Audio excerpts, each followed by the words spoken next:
5h, 7h, Eva Rock. Voici pour les titres de ce jeudi 25 avril. L'actualité, vous le savez, c'est aussi la conférence de presse d'Emmanuel Macron, prévue ce soir à 18h. 5 mois après le début de la crise des Gilets jaunes et 3 mois après celui du grand débat, le président va présenter les mesures avec lesquelles il espère relancer son quinquennat. Bonjour Benjamin Morel. Bonjour. Merci d'être avec nous en direct ce matin sur Europe 1. Vous êtes docteur en sciences politiques à l'école normale de Paris-Saclay. 1958, conférence de presse du général de Gaulle. 1969, conférence de presse de Georges Pompidou. Les successeurs feront de même. Emmanuel Macron disait vouloir incarner le nouveau monde. Et ce soir, que se passe-t-il? Conférence de presse. Serait-il rattrapé par l'ancien monde? Si vous voulez, on est face à un format qui est en effet un format assez inédit pour Emmanuel Macron, mais qui doit lui permettre de relancer le quinquennat dans un moment où tous les autres modes semblent relativement peu accrocheurs. Donc c'est un mode qui permet à la fois de préciser des intentions, également de faire l'événement. Est-ce que ça va être un bon mode de communication? Ça va dépendre de la longueur et ça va dépendre de la teneur du message. Pour vous, c'était un passage obligé, cette conférence de presse, pour lui, aujourd'hui? Si vous voulez, on est dans un temps politique très particulier pour Emmanuel Macron. Pour arriver à sortir du grand débat, pour arriver à sortir de cette crise des Gilets jaunes, il a besoin de kidnapper le temps politique. Il a besoin réellement de marquer un tournant du quinquennat. Ce tournant, il devait être marqué par un format particulier qui était l'allocution, suivie quelques jours plus tard d'une conférence de presse.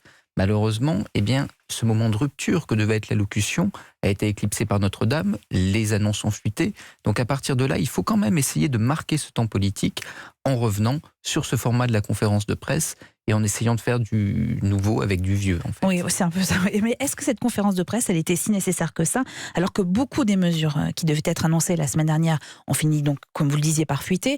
Et puis, est-ce que cette déclaration, elle va finir vraiment par peser lourd pour la suite du quinquennat, selon vous? C'est tout l'enjeu, si vous voulez. Oui. Donc on ne peut pas répondre a priori. La question, c'est dans 3 ans, quand vous ferez une rétrospective du premier quinquennat d'Emmanuel Macron, est-ce qu'on parlera de ce jour comme d'un tournant ou pas? Est-ce que ce sera un jour parmi d'autres ou est-ce que ce sera vraiment le moment de l'acte 2 du quinquennat? C'est tout l'enjeu. Donc pour ça, il faut probablement des mesures un peu fortes. Pour ça, il faut également un format, des phrases qui permettent de marquer l'opinion. Est-ce que ça va passer? Ça, c'est le défi d'Emmanuel Macron. Anne Le Gall. Justement, vous pensez que des phrases, des formules peuvent mettre fin à la crise des Gilets jaunes actuellement? Des formules, non. C'est-à-dire que il va tout de même falloir marquer des mesures. Que ce soit marqué en effet par des mesures qui sont fortes, des mesures que retient l'opinion. Le problème, encore une fois, c'est que les mesures ont déjà été annoncées en off la semaine dernière et que donc il va être difficile d'être créatif parce que si Emmanuel Macron annonce quelque chose de totalement différent, on lui dira mais vous auriez annoncé quelque chose de différent il y a une semaine, donc en fait vous n'êtes pas cohérent et ce que vous avez annoncé il y a une semaine donc aurait été catastrophique. Donc il doit garder les mesures qu'il comptait annoncer. Mais s'il ne fait pas de neuf, si on n'a pas de nouvelles mesures, si rien ne marque l'opinion, cette conférence de presse ne se passera pas forcément mal, mais elle glissera sur l'opinion comme l'eau sur les plumes d'un canard. Et à partir de là, on rate cette entrée dans l'acte 2 du quinquennat. Il est condamné à innover. Il est condamné à innover, ou en tout cas, il est condamné à marquer, à être marquant aujourd'hui.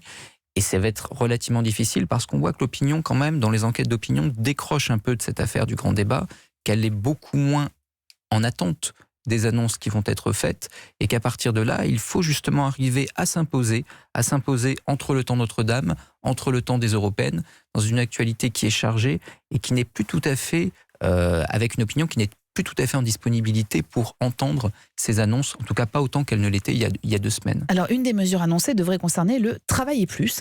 C'est quand même très sarkozyste comme formule. 54% des Français disent d'ailleurs ne pas vouloir travailler plus. Qu'est-ce que vous en pensez? Si vous voulez, moi je suis universitaire, donc on travaille déjà trop, mais quand on prend un peu cette enquête d'opinion, on voit que ceux qui sont le plus favorables au travailler plus, ce sont les plus de 65 ans, et qu'il y a une vraie rupture entre ceux qui sont en fait à la retraite et ceux qui ne le sont pas. Donc c'est une mesure assez sarkozyste qui peut permettre d'attirer une partie de l'électorat retraité de droite, qui est un électorat en or, si vous voulez, parce qu'il vote à toutes les élections, mais qui fondamentalement pose un certain nombre d'autres problèmes, en notamment risquant de troubler le message pour le reste de la population. Parce qu'il va y avoir des comptes qui vont être faits par chaque Français à la fin de cette conférence. Certes, j'ai vu mes impôts baisser, mais en même temps, je dois travailler plus. Au bout du compte, quand je fais la liste de ma colonne des passifs et ma colonne des actifs, est-ce que j'ai gagné au grand débat à cette conclusion ou pas? ça va être cette opération qui va être faite. Est-ce qu'elle sera positive? L'enjeu est également là pour Emmanuel Vous venez Macron. de le dire, on ne peut pas faire du sur-mesure. Donc forcément, il y aura des déçus ce soir. Et sans doute beaucoup plus de déçus que de gens satisfaits. Il y aura probablement beaucoup plus de déçus que de gens satisfaits. Et quand on prend un petit peu les mesures qui devaient être annoncées, on voit qu'il y a 2 adresses de cibles dans les grandes annonces économiques et sociales d'Emmanuel Macron. D'abord, sa base électorale, ou la base électorale macro-compatible, si vous voulez, donc plutôt les CSP+, les classes moyennes et les retraités. Et vous avez également une partie des populations qui soutenaient initialement les Gilets jaunes et qui continuent à se retrouver dans la sympathie, si vous voulez. On pense notamment aux familles monoparentales, etc. Donc l'idée, c'est de désamorcer le mouvement en essayant d'apaiser une partie de la colère qu'il a portée et en même temps de satisfaire la base électorale d'Emmanuel Macron qui aujourd'hui est assez démobilisée et ça, c'est pas très très bon pour le parti présidentiel. Anne Le Gall.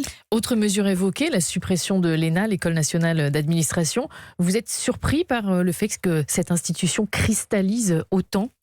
Si vous voulez, c'est un peu un serpent de mer. Alors, a priori, il va falloir voir quelle modalité on y mettra. Si c'est pour repopliner l'ENA et lui donner un nouveau nom, ça ne va pas changer grand-chose, en fait. Alors, on sait qu'il y a beaucoup de problèmes qui se posent avec l'ENA, concernant le pantouflage, concernant également le classement de sortie, l'accès direct au grand corps, des mesures qui étaient déjà dans les tuyaux depuis très longtemps.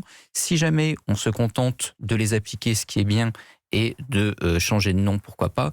En revanche, l'idée d'une école et l'idée d'un concours qui permet d'accéder à la haute fonction publique, ça, derrière, eh bien, ça charrie également des principes en termes d'égalité républicaine qu'il serait peut-être dommage de sacrifier. Dans tous les cas, on est dans une mesure symbolique et on ne fait pas de la politique qu'avec les symboles, surtout au vu des attentes de l'opinion actuellement. Alors on fait de la politique aussi avec de la communication politique.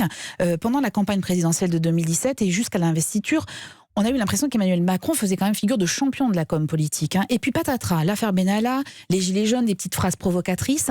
Vous lui mettrez quelle note au président en matière de communication politique ? Je ne suis pas communicant, mais je dirais que... En tant qu'universitaire qui analysait la vie politique française. Non, la note n'est pas bonne, si vous voulez. On peut donner peut-être 3 sur 10. Parce que la plupart des crises qu'a eu à traverser Emmanuel Macron sont d'abord et avant tout des crises de communication. Prenez l'affaire Benalla bien gérée, sans la conférence de Bruno Roger-Petit qui a été catastrophique. C'était une affaire qui pouvait durer une semaine réellement. Le fait qu'elle ait traîné, le fait qu'elle se soit cristallisée, c'est en partie dû à un problème de communication. Idem pour les Gilets jaunes. Tout bon politique aurait cédé sur la taxe carbone et aurait eu une politique de communication beaucoup moins agonistique, si vous voulez. Donc là, on voit que la communication d'Emmanuel Macron n'est pas pour rien dans ces difficultés actuelles et que ça ne suffira pas à changer la communication pour sortir de la crise, mais que c'est une nécessité pour arrêter de l'envenimer. D'où l'importance de la conférence de presse qui aura lieu ce soir à partir de 18h et que vous pourrez suivre sur europe1.fr et puis en fil rouge évidemment sur l'antenne avec Mathieu Béliard. Merci beaucoup. Merci Benjamin Morel. Je rappelle que vous êtes docteur en sciences politiques à l'École normale de Paris-Saclay.